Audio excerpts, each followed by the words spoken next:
কক্সবাজার থেকে আমি ইয়াবা খেয়ে আন্তরে আসছি।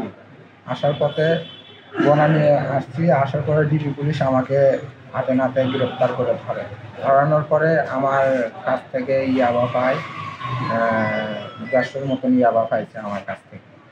কতগুলো আছে?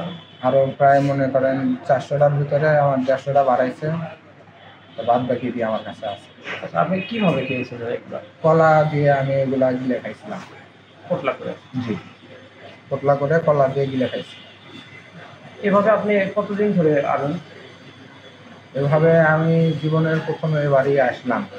আসার পরে আমি প্রথমবারই আমি ধরা খাই। কক্সবাজার থেকে আসে, তো আমিও আর কি ওইভাবে আসছি, ঠিক আছে। তো আসার পরে আমি শরীরের সেরকম আমার অবস্থান মানে একটু দুর্বলতা ওটা আমার ভিতরে নাই।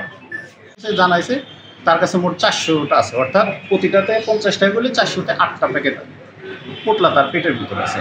প্রক্রিয়া আছে, এইভাবে তাকে পায়খানা জার থেকে বের করার জন্য যতটুকু চেষ্টা, এটা আমার চেষ্টা অব্যাহত আছে। আমাদের কাছে একটা গোপন সংবাদ আছে যে বনানী থেকে বাসে থেকে নেমে একটা ছেলে ইয়াবা নিয়ে এসে বনানীতে অবস্থান করতেছে। তখন আমরা যাই সেরা যখন বনানীর পাশে যে সমস্ত যাত্রী নাম আছে তাদেরকে খেয়াল করতে তখন আমরা যাকে ধরেই সোহান, তখন এর গতিবিধি আমাদের কিছুটা সন্দেহ হয়। তখন সন্দেহ হলে তাকে আমরা আমাদের সঙ্গীয় অফিসার ফোর্স দ্বারা তাকে আটক করি, তাকে জিজ্ঞাসাবাদ করি আপনার কাছে কি আছে।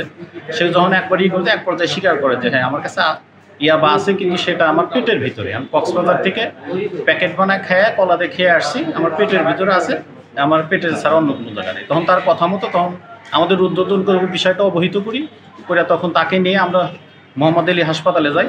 হাসপাতালে ডিউটিরত ডাক্তারকে দেখাই, ডাক্তার তাকে দেখে তার কথা শুনে বলে তাকে এক্স রে করে। তখন আমরা এক্স রে করি, এক্স রে করে দেখা যায় হ্যাঁ তার পেটের ভিতরে এরকম জাতীয় পদার্থ আছে। তখন এক্স রে করার পরে তখন ডাক্তার বলছে হ্যাঁ এর ভিতরে কোনো পদার্থ আছে যেটা হলে দৃশ্যমান।